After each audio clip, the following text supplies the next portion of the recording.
Voilà les amis, sur le Bike in Man, il y a aussi des partenaires, parce que sans les partenaires, il ne se passerait pas grand-chose.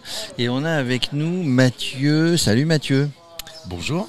Donc comme vous le voyez sur sa casquette, vous ne le voyez pas, donc Mathieu, il s'occupe de la société Wheelskip. C'est quoi Wheelskip ?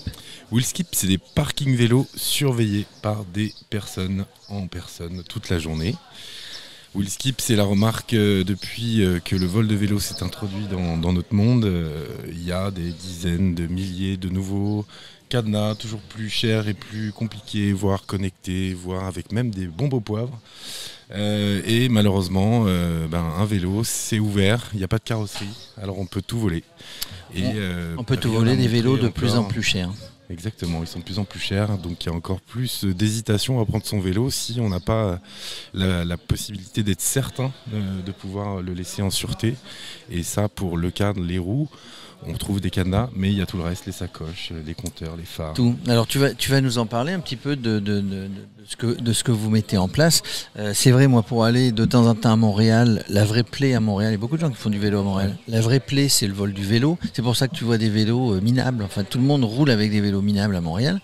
À Strasbourg, j'avais discuté lors du congrès de la FUB, du palmarès des villes fiscales. Des villes fiscales. Ouais, elles sont toutes fiscales. Des villes cyclables. On fatigue. Des villes cyclables. Il y avait le maire adjoint de Strasbourg qui avait été effectivement là pour recevoir le prix de la ville numéro 1 des villes cyclables.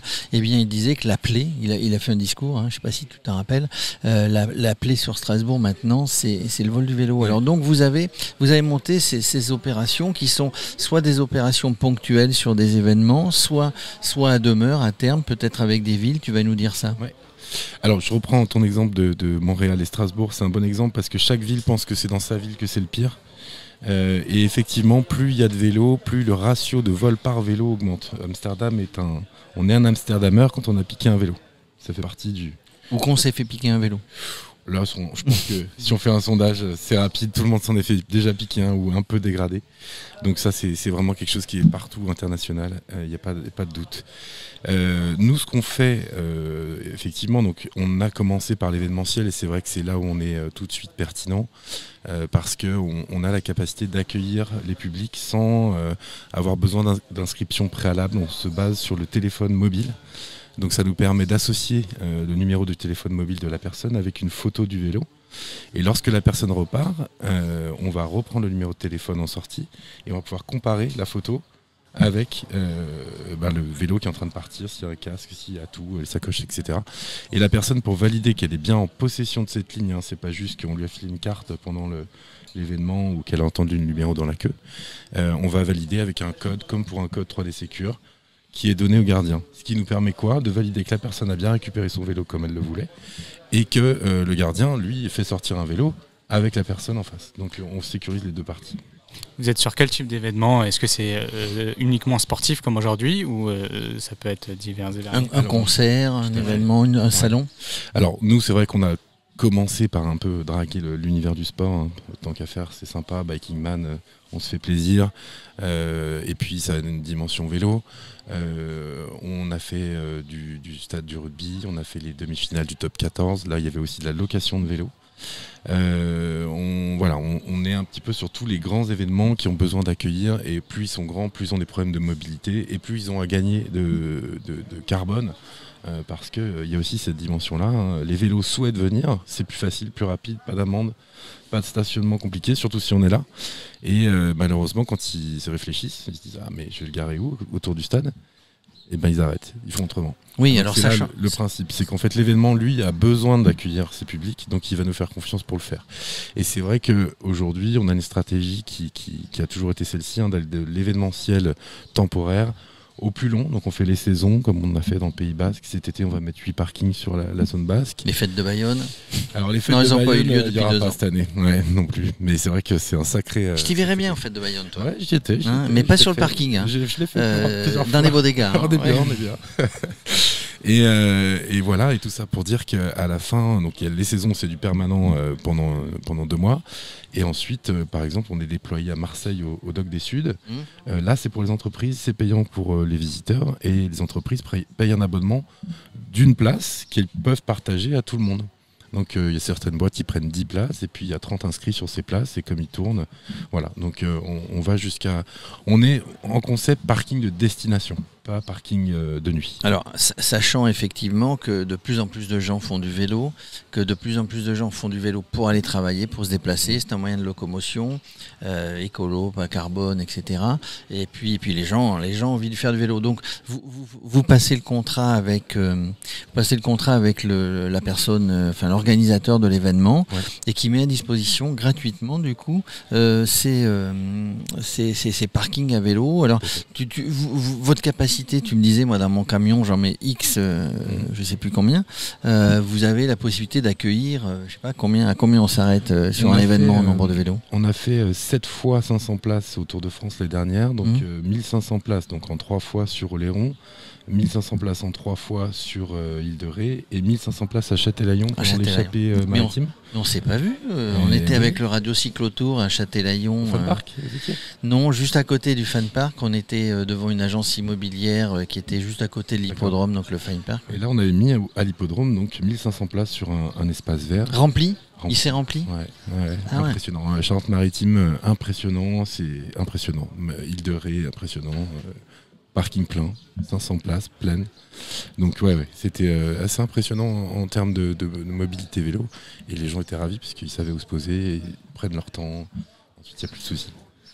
Juste avant, tu parlais de location de vélo. Est-ce que justement, tu penses à développer d'autres services qui peut être fait en même temps que par exemple le gardiennage, peut-être la réparation, le nettoyage ou quelque chose comme ça? Tout à fait. Donc là, c'est ce qu'on fait à Roland-Garros en ce moment. On a un atelier qui est bien moins cher que ce qu'on va pouvoir trouver puisqu'on est là, sur place. Pour juste la petite histoire, premier jour, on a fait 5 crevaisons. Et puis des réparations. Donc pour nous ça fait partie de la sécurité de pouvoir repartir que d'avoir quelqu'un qui va pouvoir faire en sorte que vous repartiez, parce qu'évidemment on le sait tous là encore, quand on a une roue crevée, et ben on le met pas dans le métro, on le met pas dans le taxi, on le met pas dans le bus. C'est déjà compliqué de mettre dans le bus et dans le métro. Donc c'est très compliqué. Donc effectivement, si on décide de le laisser sur place, le lendemain on le retrouve plus. Donc ça fait partie de la sécurité de pouvoir rentrer. Et puis 95% des réparations sont assez simples. Donc on a les pièces standards, tout ce qu'il faut pour les. Mathieu, est-ce que parfois, à la fin de l'événement, il vous reste des vélos? Alors oui, ça m'est arrivé. Qu'est-ce que vous en faites? 3 à 4 fois, je pense. Il y en a un fin d'été assez impressionnant, c'était un des premiers looks du Tour de France en carbone. Donc il y avait les liaisons en aluminium et les tubes en carbone. Alors j'ai pensé que c'était une erreur, puis après on a pensé que c'était un vol de quelqu'un qui nous l'avait déposé comme ça. Il devient reseller, Mathieu. Et non, on l'a ramené. Et puis sinon on a eu au Grand Palais quelqu'un qui pensait que c'était normal et que ça devait être... C'était la consigne. 24, voilà, donc il l'a laissé 3 jours. Il est parti. Et... Nous on rappelle. Et puis voilà, généralement ça se passe très bien. Et sinon, très clairement, c'est les fins de soirée trop arrosées. On préfère rentrer à pied, voilà. ou en Uber. Donc là dans ce cas-là on les attache avec nous. Qui, les gens? Noël. Ah bon, d'accord. On est comme ça. Punition. Non. Parce qu'ils ont trop bu, on les attache. On dit que des bêtises sur Radio Cyclo. Ça existe depuis combien de temps? Alors démarré en 2017, premier parking 2018 à la FUB à Lyon. À la FUB à Lyon, au Congrès, vous étiez à la FUB à Bordeaux, c'est là où on s'est croisés la première fois. Perspective de développement. Perspective alors on attaque pas mal les stades, tout ce qui est événementiel de grande dimension, et puis Vélotaf. Vélotaf. Ouais, il y a quelques endroits aussi. On a attaqué les centres commerciaux, malheureusement ils nous les avaient fermés. Donc, ils étaient fermés aussi. Voilà, donc on a attendu, mais voilà, les centres commerciaux commencent à comprendre aussi le besoin, et là-dessus par exemple on va rajouter la possibilité d'acheter un porte-bagages immédiat. Qui se met en scratch et avec des sacs de course spéciaux pas chers qui se mettent directement sur le porte-bagages, parce que c'est la problématique qui est souvent adressée, c'est comment je ramène mes courses quand j'ai un vélo sans porte-bagages. Vous avez des aides des régions, étant donné que c'est un sujet très important actuellement? Est-ce que vous êtes aidé par les régions, par le gouvernement? Alors Pas spécialement. Il semblerait qu'il y ait des nouvelles choses qui se fassent autour de ça. On attend de voir. Les métropoles sont nos clients. Voilà. Donc aujourd'hui, ils prennent conscience de l'intérêt de pouvoir ramener plus de business. Hein. Quand on transforme 9 places voitures, on en met 100 vélos. Oui, c'est ce que tu me disais. D'ailleurs, est-ce que les gens viennent, est-ce que c'est prévu au niveau du parking, hein, puisque bon, c'est une structure métallique sur laquelle on peut poser le vélo accroché, etc. Des emplacements un petit peu plus grands pour des vélos cargo, par exemple. Les cargos sont tous, je dirais presque à 100% compatibles, équipés de béquilles. Ouais. Ce qu'on fait, c'est qu'on laisse de la place pour les cargos, les remorques aussi, surtout dans les zones littorales où on va avoir beaucoup de vélodyssées ou des gens qui font du vélo travel avec pas mal de matos. Là aussi, ils sont bien contents de nous trouver parce que quand on fait ça, généralement, on a tous les cartes bleues, les portefeuilles, toute sa vie dans le vélo. Donc, on s'arrête pas. Voilà. Donc là-dessus, non, on laisse juste plus de place sur les grosses choses. Sinon, on a déjà fait pas mal de skates à Annecy. Wi-Fi Festival, des skates, les monoroues, les trottinettes qui sont pas attachables. Donc là aussi c'est pareil, simplement on peut les poser. Ils sont assez compatibles avec tout, quasiment. Mathieu, on a fait le tour de Wheelskip, c'était sympa. Moi, je t'avais vu à la FUB à Bordeaux, mais on n'avait pas pu faire une interview. On en a profité là sur le Bike in Man qui est partenaire. Je répète que il en faut des partenaires hein, pour aider les organisateurs. Et puis là, t'es sympa, Axel est sympa. J'imagine que ça a matché assez rapidement. Tout à fait. Et puis c'est un événement qui nous porte de belles valeurs. Voilà, le voyage nature, sans carbone. Tu le fais toi le Bike in Man Comme je t'ai dit, je le fais en Véligo l'année prochaine. Tu fais en Véligo, ouais. Alors ça c'est bien, mais cette année, tu vas rester là, tu t'en vas ou tu vas aller sur les checkpoints Non, je pars après le départ et puis on sera là au Canet et puis sur les. Non, mais j'allais dire aujourd'hui là, après le départ, c'est terminé ou tu vas un petit peu sur le parcours? Non, tu vas pas sur le parcours. J'ai un bateau qui m'attend. Tu rentres. Monsieur a un bateau qui t'attend. Très bien. Moi j'ai un hélicoptère, hein, donc si tu veux, on peut partager. On peut partager. Merci Mathieu, à très bientôt. Merci.